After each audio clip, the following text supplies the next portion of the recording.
the 5th century of the Christian era, a philosopher arose who has been remembered as the last one whom Plato might have welcomed into his school.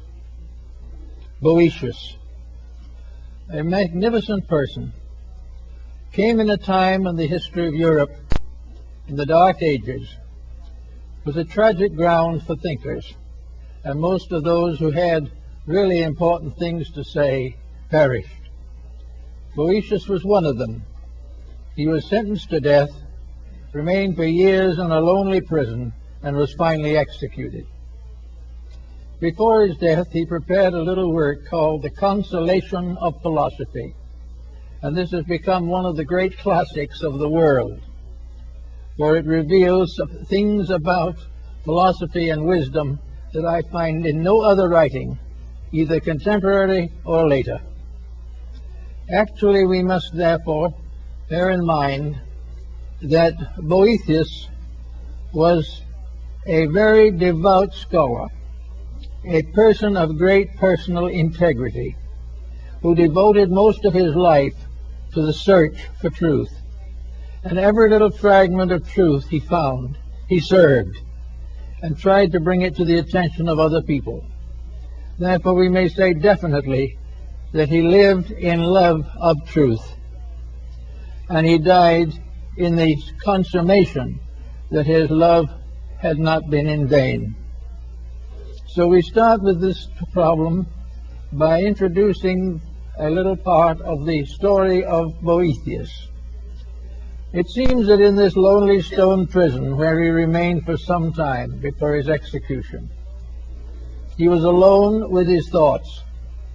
He had nothing to help him or to guide him but his own inner life. He knew perfectly well that he would never be released. It was not day to day, just when, but he knew that his death was inevitable. So with these considerations, he had nothing to fall back on but his own inner life. And realizing this and determined to live according to it, he settled down quietly to the contemplation of truth. And one night, while he was contemplating as best he could in that stone cell the wonders of life and the wonders of the universe, a great light came into his prison. And in that light appeared a magnificent figure of a woman, robed like Hypatia of Alexandria, radiant, hallowed, everything stupendous. And she came up to him and she said, "I am the one you have served. Now you're in need.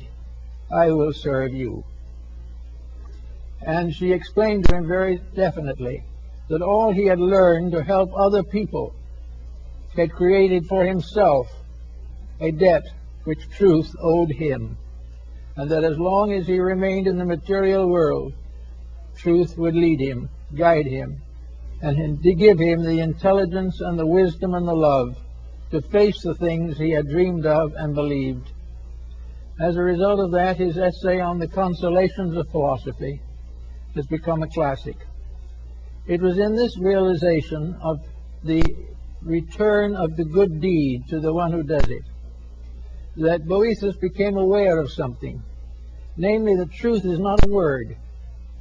Truth is not a doctrine. Truth is not essentially a system or a school. But as all the ancients realized, truth is a living thing. It is a creature itself. It is something that has its own being. It has its own life and its own death, its own beginnings and its own ends, in its infinitude beyond our comprehension. But truth is a conscious being, and this being appeared to Boëthius in the prison.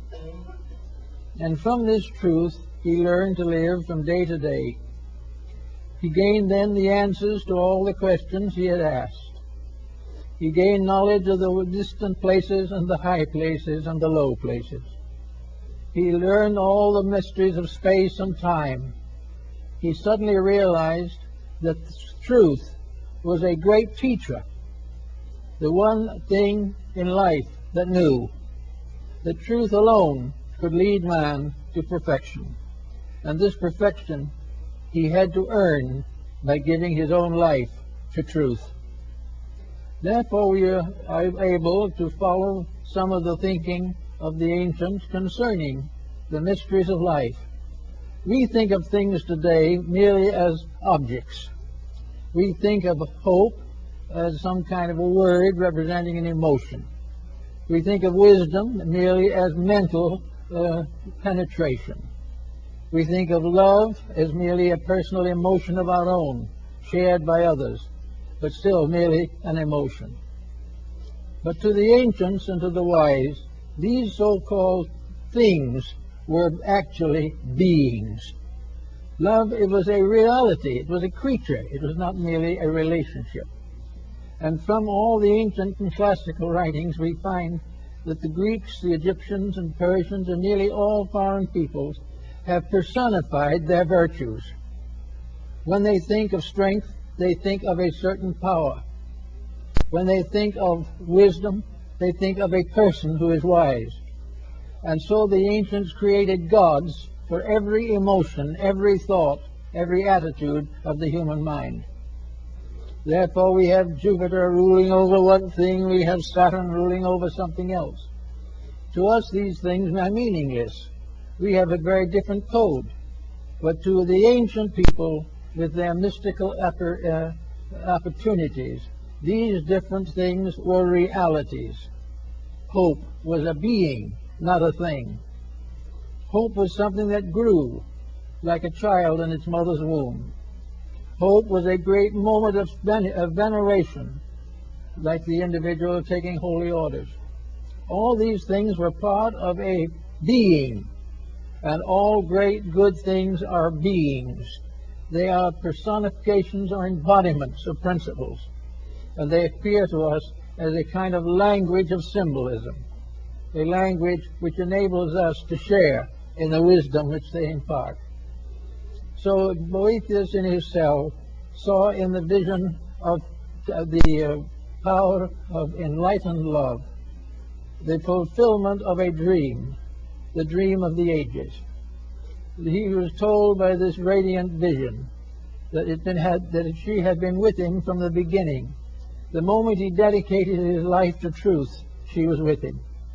She would be with him to the end of his days, and at the same time she would be with all others under the same conditions, because no one walks through life entirely alone, and those who have given themselves to unselfish service to others walk constantly with a radiant presence beside them, something that is going to guard them and protect them because they have deserved it, because they have earned the peace of inner life. They will have it regardless of what happens in the outer world. This was a great consolation to Boethius. It gave him the courage and strength to know that once one dedicates themselves to the service of truth, they will never again be alone. They will be with, well, probably we understand it very much as Boethius understood it. We understand it by a little effort to grow. We try to be a little better today than we were yesterday, and we continue to grow a little every day. But the first step that we take toward reality brings us this contact, this something that walks with us the rest of the way. The first sincere, dedicated effort to live the life of truth brings truth to you, and truth walks with you to the end of your days. This was the idea of the Pythagoreans and the Platonists. It was the result of the individual earning dedication by his own dedication.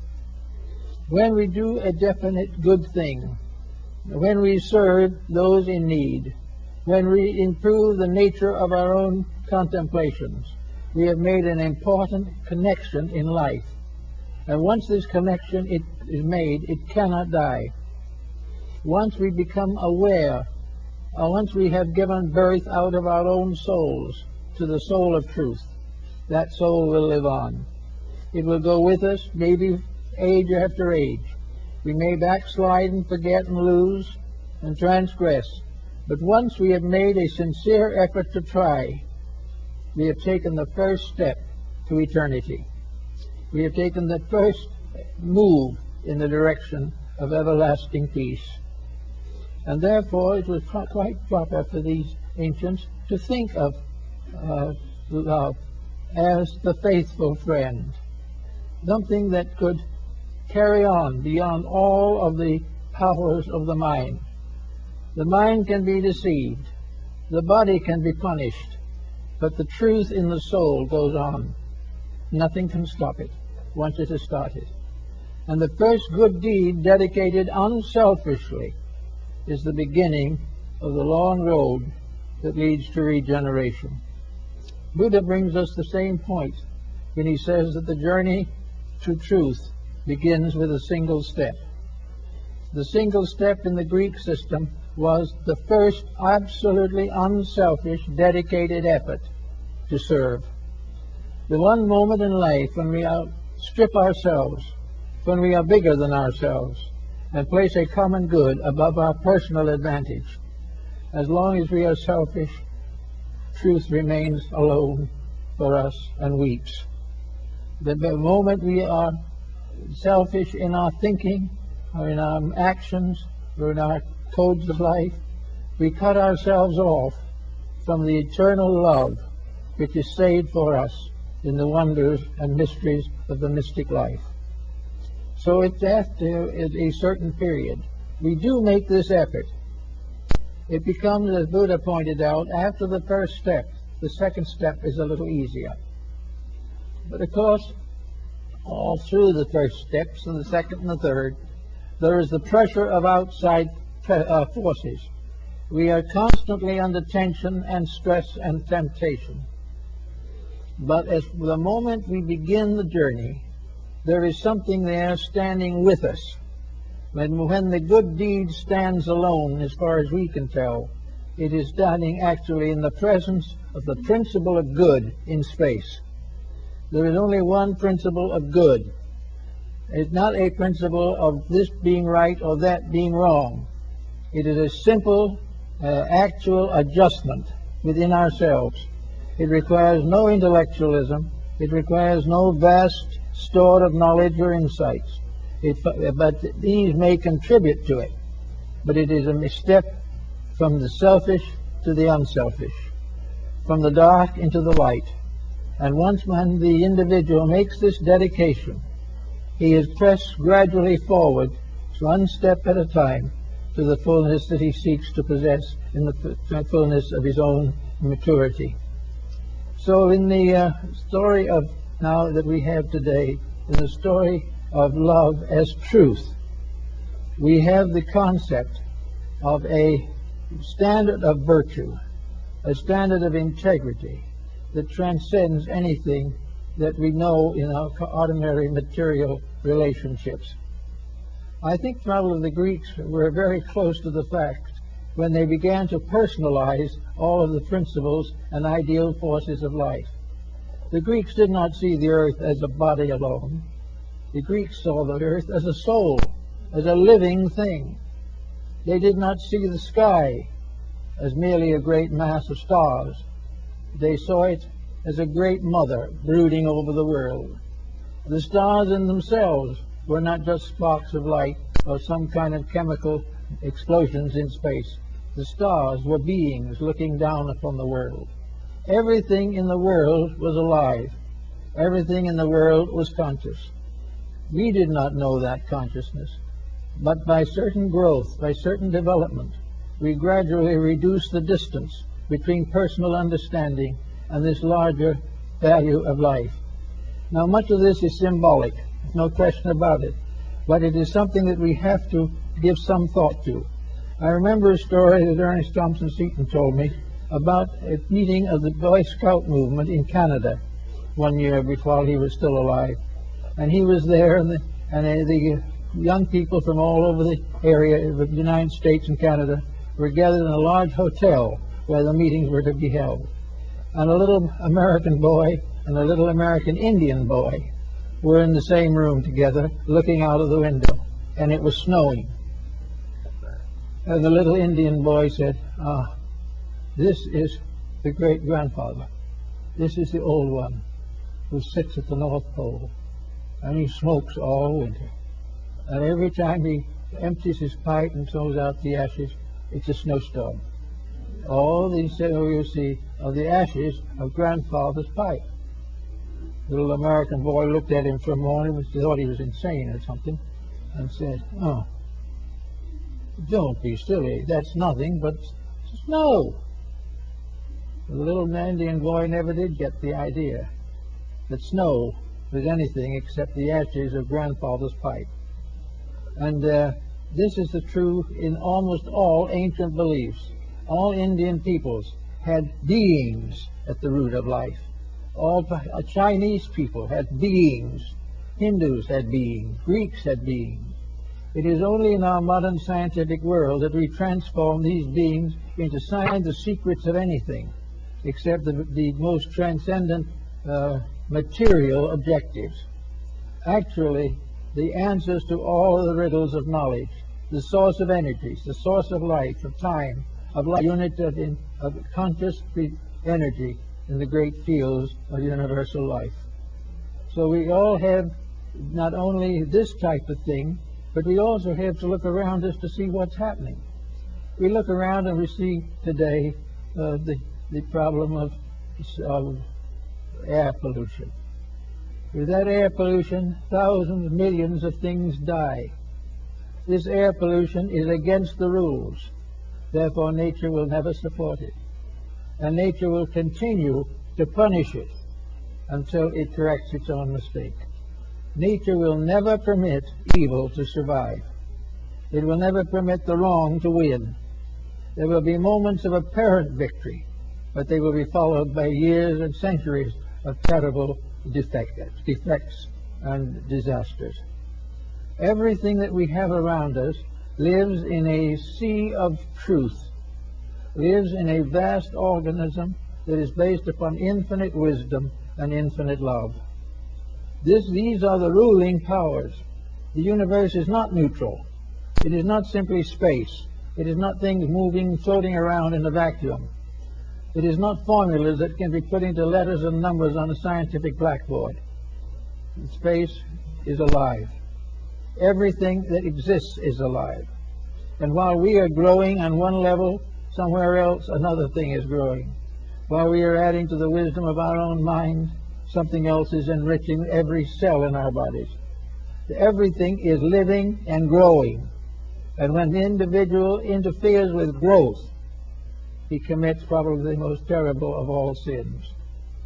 When he tries to block growth, or becomes indifferent to it, or denies it, in that moment, he places himself in the position of being punished. Now, punishment is not going to be eternal damnation. Punishment is not going to be something which is irreparable. But patience and virtue must take the place before punishment is completed. Punishment is merely an effect, the cause of which is wrong. As long as that effect is wrong, the consequences must be wrong.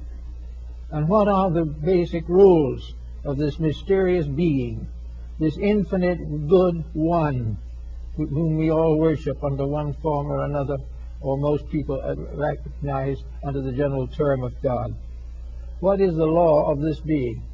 The law of this being is love. The law of this being is that in all matters, an infinite tenderness guides erring life back to its source and forward to its perfection. These things the ancients recognized. We don't recognize them very much anymore. But when something goes wrong and a great disaster occurs, there's a reason. A disaster is never something that is an accident. And no disaster is such that it is irreparable damage. There is nothing in life that is real that can be destroyed. The lowest, most imperfect of all entities must have its growth, must have its place, and must have its chance to win. And it is the rule of nature under God that all things shall win. There is no loss. There can never be. There is only delay. There is only a moment of pause in what might otherwise be a great and glorious mission. So Boethius went forward and went out and paid to the state the debt which it had created. But he no longer feared life. We are not born when we come here. We do not die when we go. Everything in life goes on in life. There is no dead spot anywhere in space. Everything is filled with life, growing, unfolding. And as we so they are corrected. And anything which consciously and intentionally destroys these growths or tries to frustrate them will find that his own ignorance becomes a terror to him. The individual who tries to kill something is an individual who will then become frightened that he himself will die. And he was wrong when he thought he killed. He was wrong when he thinks he will die. All things are part of a plan so much bigger than we are that we can't even contemplate them. But this greater reality is, in a sense, our only security.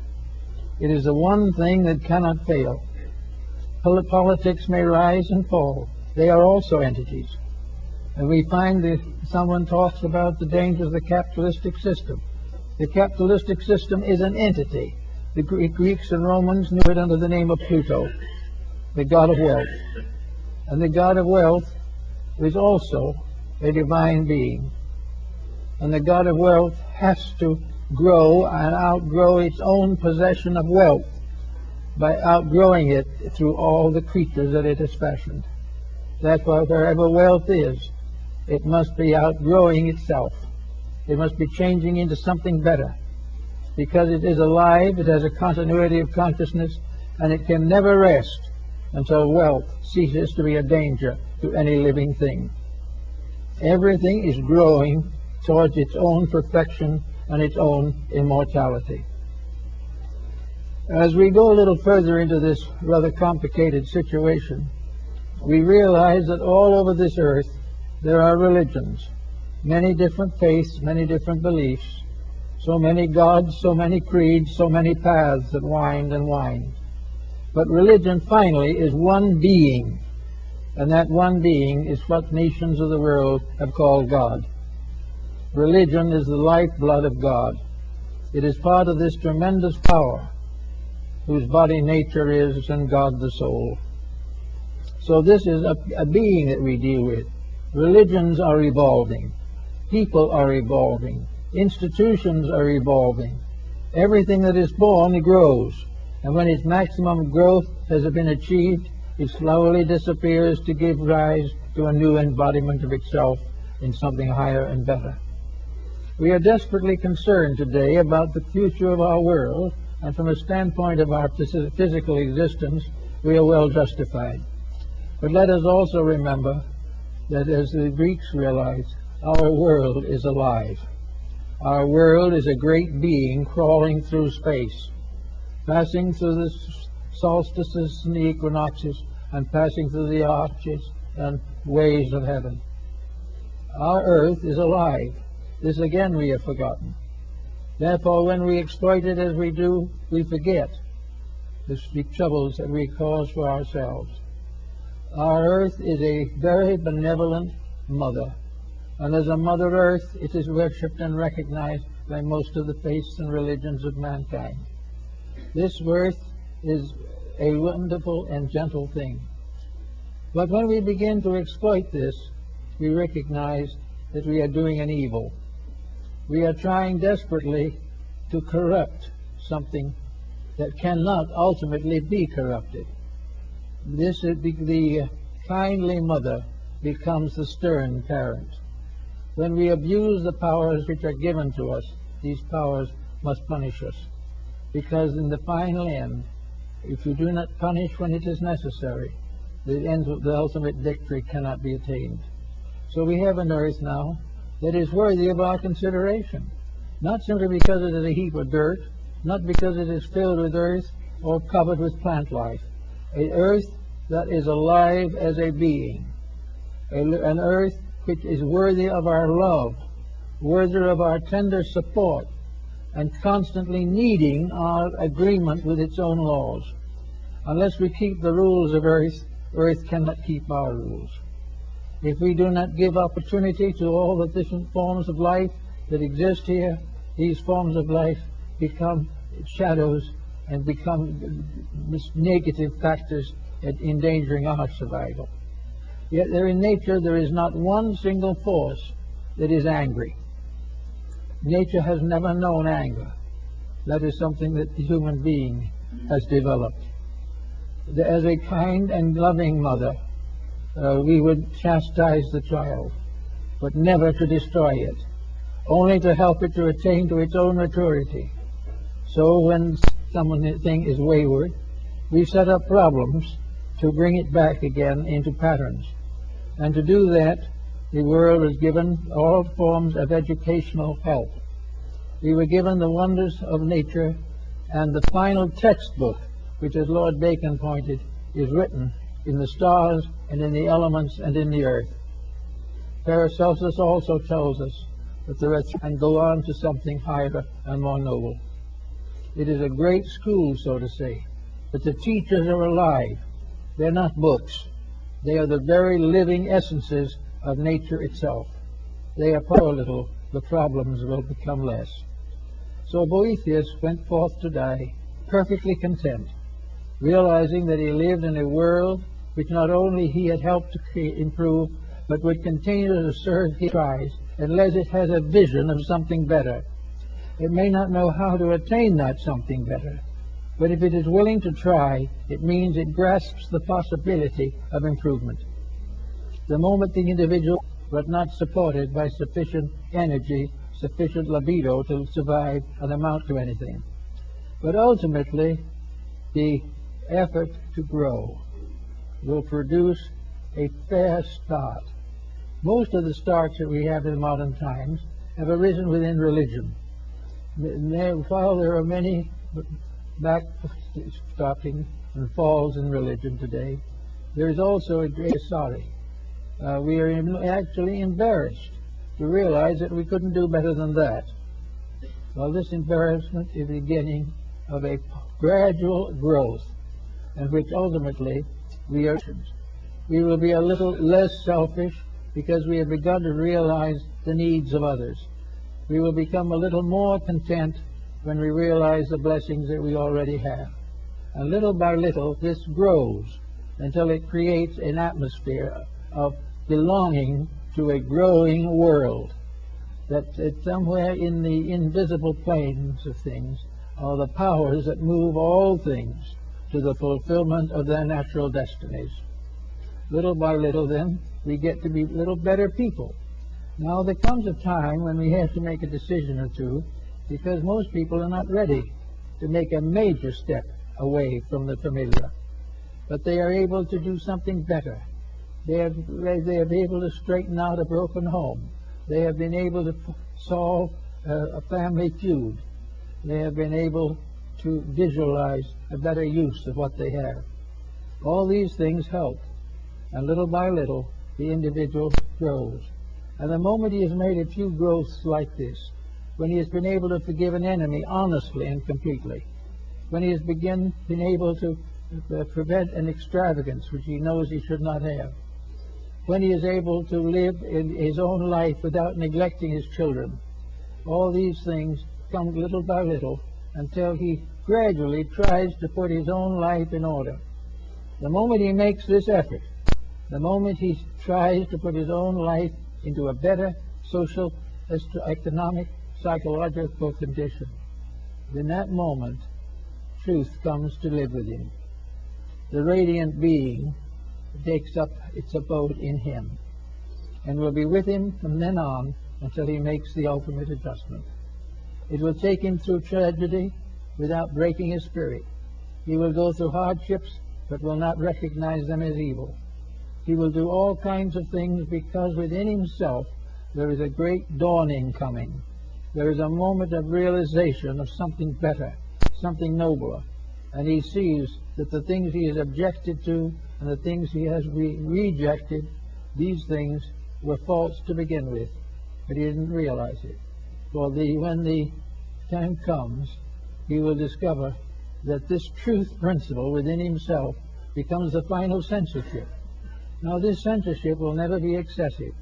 It will never demand more of any individual than he is capable of giving. It does not expect perfection in this great universe in which perfection is beyond the guess and beyond the thoughts of stars.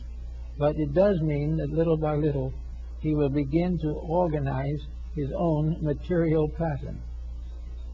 Now, it's not only this is going to result in the beginning of genuine worship, in which religion becomes a significant fact, but it will be a very quiet, moderate religion, with no pressures, no compromises, no criticisms, no conflicts.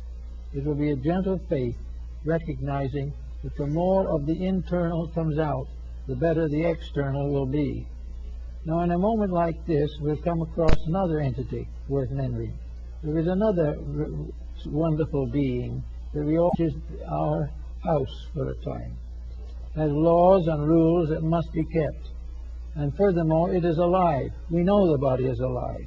Every cell in it is alive. Every part of it is alive.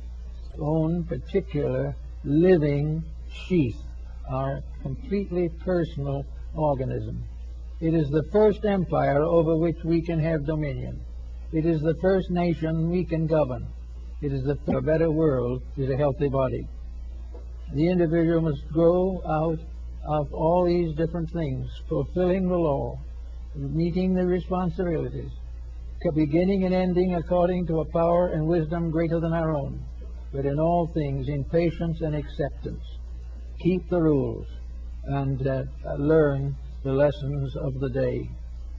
Now, each embodiment we have, according to Plato, is a day. It is a day in our own growth. It is the day we go to school to learn something. Now, we look around us today and we realize that as a school, our daily life is not much of a success. We do not have a discipline to take care of us through these years of growth by which we must finally reach our own adult physical years. So nature depends upon this problem and gives us certain ultimata to face it with. Nature gives us the rules, and when we do not keep the rules, nature gives us the example of the broken rule. And one of the most beautiful and wonderful displays we have today is this great tapestry of broken rules. Now, everyone is worried about these broken rules because they are a danger to us, but we have not worried enough yet to correct it. We are still trying to play hooky in the school of life. We are still convinced that we are here to have fun, to have wealth, to have influence, to become famous.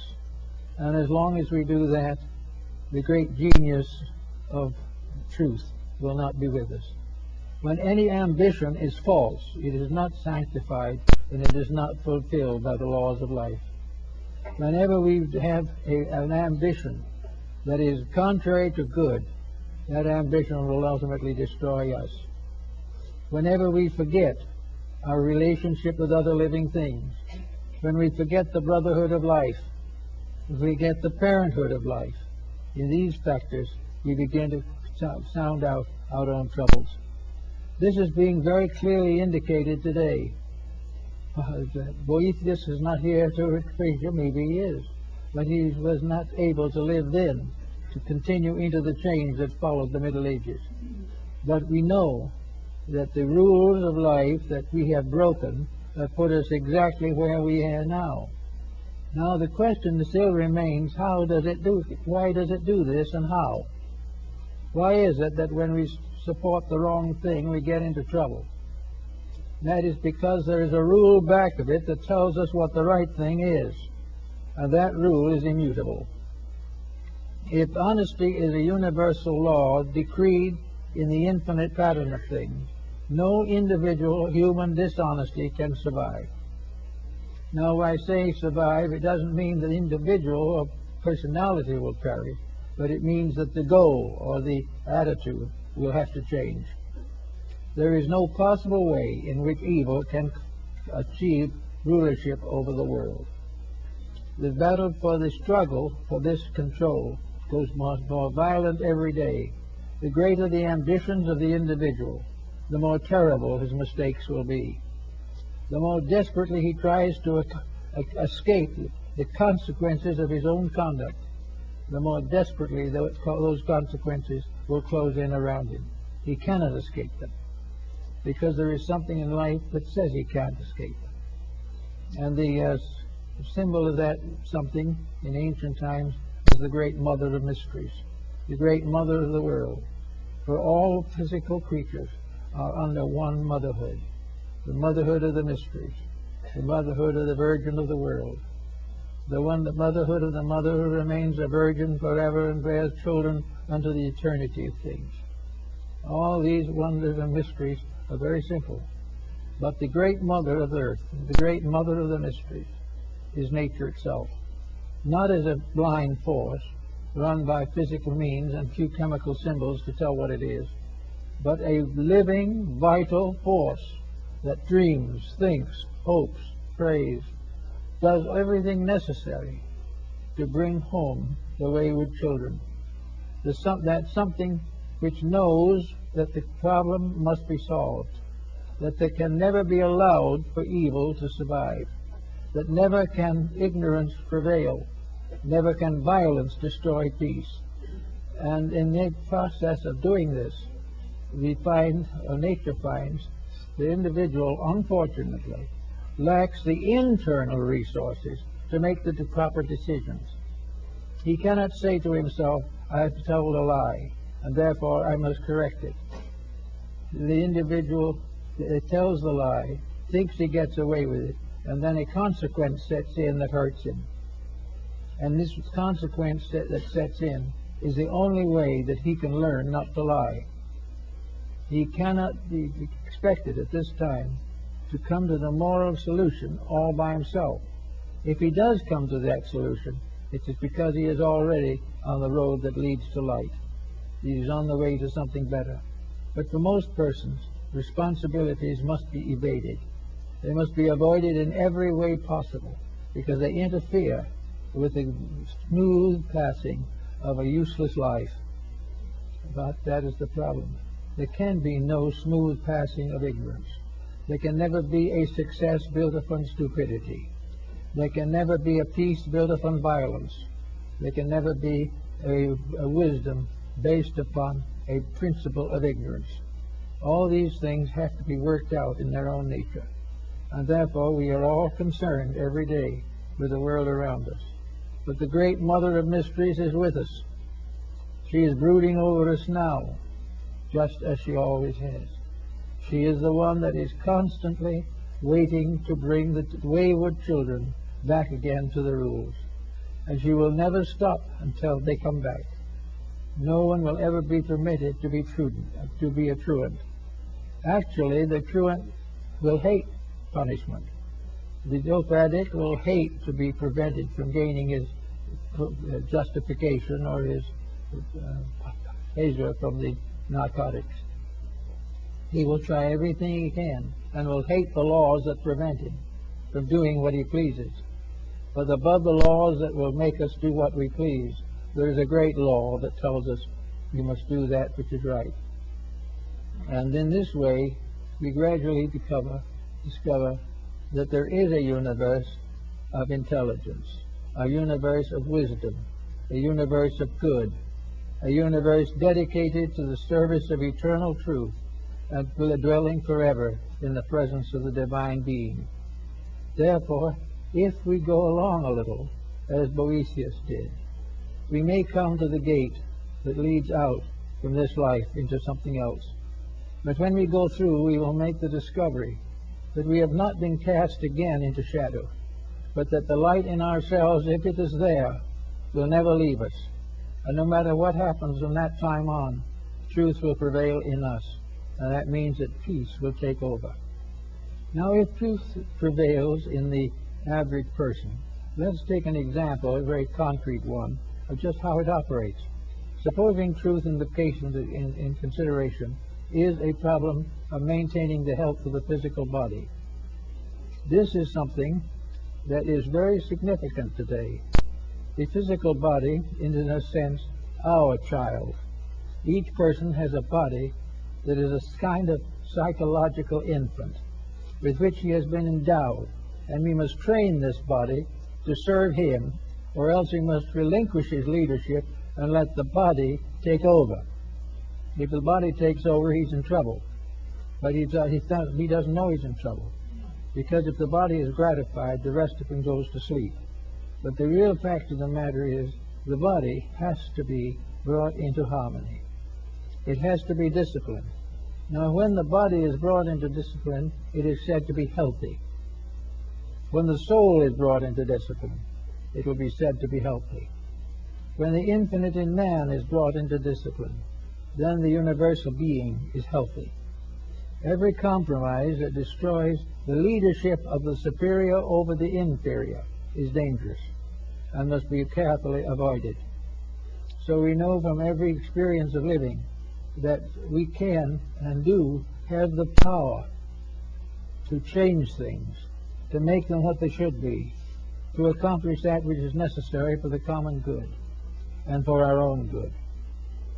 But before we settle down to the creative processes of changing the world, which we're all much interested in the moment, we should give a little thought to changing ourselves. Because actually, we find that the world is very hard to change, and we become more and more disillusioned as we see nation after nation breaking the peace, country after country exploiting other countries, and it looks very terrible. But if we look down from the heights of those things into private relationships, we find people after groups out to destroy each other. We find exploitation.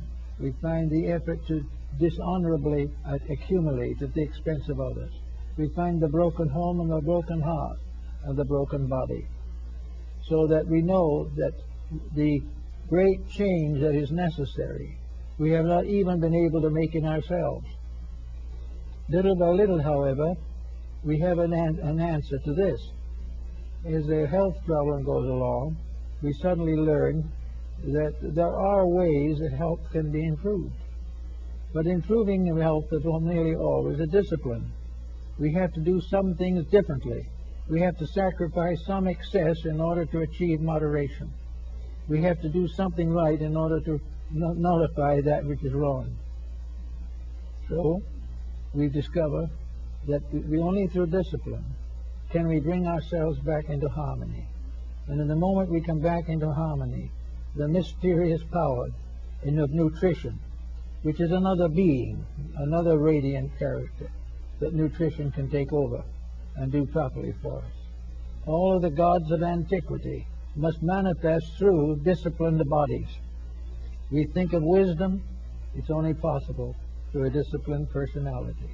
Wisdom in the keeping of the foolish one is folly. We know that there is only one way to achieve courage, and that is to be dedicated to a cause worthy of courage. If we try to use courage to defend negative things, we risk to hurt some more. Everything is there to challenge, but nothing is there to hurt for the reason of destroying us. It is because it is the only way to prevent us from destroying ourselves. Now, if we look around us in society today, we see the problem that is coming everywhere at this time. We see the problems of space, of housing, of food, of health. All these things we see very definitely. We realize that something has to be done about them. So we start trying to plant trees. We try to find ways to purify water. We try to find ways to cleanse the earth of the pollutions and problems that beset it. We try to find ways to control a population, prevent the destruction of natural resources. Let us for a moment turn all these things back into ourselves and realize the reason that we can't solve the problem on the outside is because we haven't solved it on the inside. We haven't made the contact which make it possible. When Boethius was given the presence and vision of the saintly being divided, we not only have the problems of society, but we have the problems of ourselves. The individual who has not transcended his own selfishness is a very poor candidate for reforming the world. It is of as truth, deity recognized in the manifested form of the infinite parent, also always solicitous for the good of its children. We must think of the faiths of men as being the gateways to conduct. We must think also of all the dreams and hopes of the ages and realize that they cannot be fulfilled until the individual loves truth better than he loves himself. There is no way of solving the problem unless we become aware of a strange and wonderful beauty, as Boethius saw it in his prison cell. A radiant being. We can call it peace. We can call it wisdom. We can call it love. We can call it whatever we want to call it. But it is a radiant power that blesses dedication, that rewards definite effort to perfect and to fulfill. It is something that can take over the life of the individual when he is no longer willing to dedicate that life to the fulfillment of his private ambitions. So with all these points, there is this wonderful opportunity that comes, which Boethius noted, and which is the love of truth. Now, love is a very careful word. Love to the average individual is a very physical word. Life and love to the theologian is an emotional experience. Life and love to the philosopher is an intellectual experience. But beyond this is the simple, direct fact of the love of truth. A love which does not require rationalization, does not require scientific proof, does not require anything but the evident fact that if we love peace, we will serve it. And if we serve peace, we will have peace. That if we serve and love truth, we will dedicate ourselves to truth. We will correct the curriculums of our schools. We will add knowledge to the courses necessary to instruct the young. And we will put ideals and principles ahead of profit and private enterprise. These things are the transformation of the love of truth as we know it today to the love of truth as it must be, a dedication to the fulfillment of the works of truth. Now, these works of truth are not simply strange things floating around in space somewhere, because truth, as Boethius found out, is a kind of being. It is something that lives but never dies. It is born but never ceases. In other words, it is almost actually another name for the human soul. But whatever we call it, it is the victory, the inevitable victory of good over evil. It is the complete victory of faith over fear. It is the complete victory of virtue over vice. And it is achieved because it is potentially possible to the individual. And each human being is born with the potential of the perfection of truth within himself. There is nothing that can prevent the individual from attaining truth except his own reluctance to improve his ways. Now, it's possible for him to realize that some of the truths that he must ultimately know, dynamic experience of personal growth. And this personal growth, he can start where he is. He doesn't have to worry about anything. What is his problem at the moment? Well, maybe it's a need of a job, or perhaps it is domestic difficulty. Perhaps it is a wayward child. We do not know what that is, but whatever it is, if at this time he has not found a footing in a pattern for his own permanent growth, that problem which he faces today must become that footing, or one of its equivalents. It must be something done by the individual himself to prove a sincere dedication to advancing the cause of common good. Once he makes one statement, the seed is planted.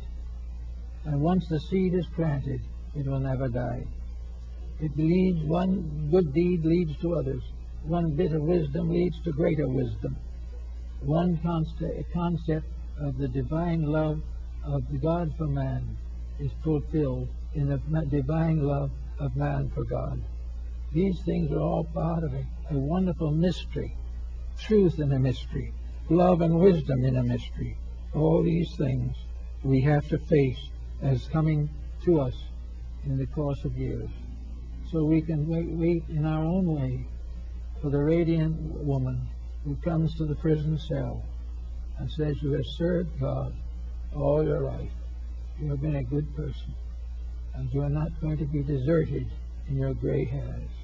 The good you have done to others comes back as a radiant being to lead you to the peace and security that you desire. Under those conditions, things will get done in a reasonable length of time.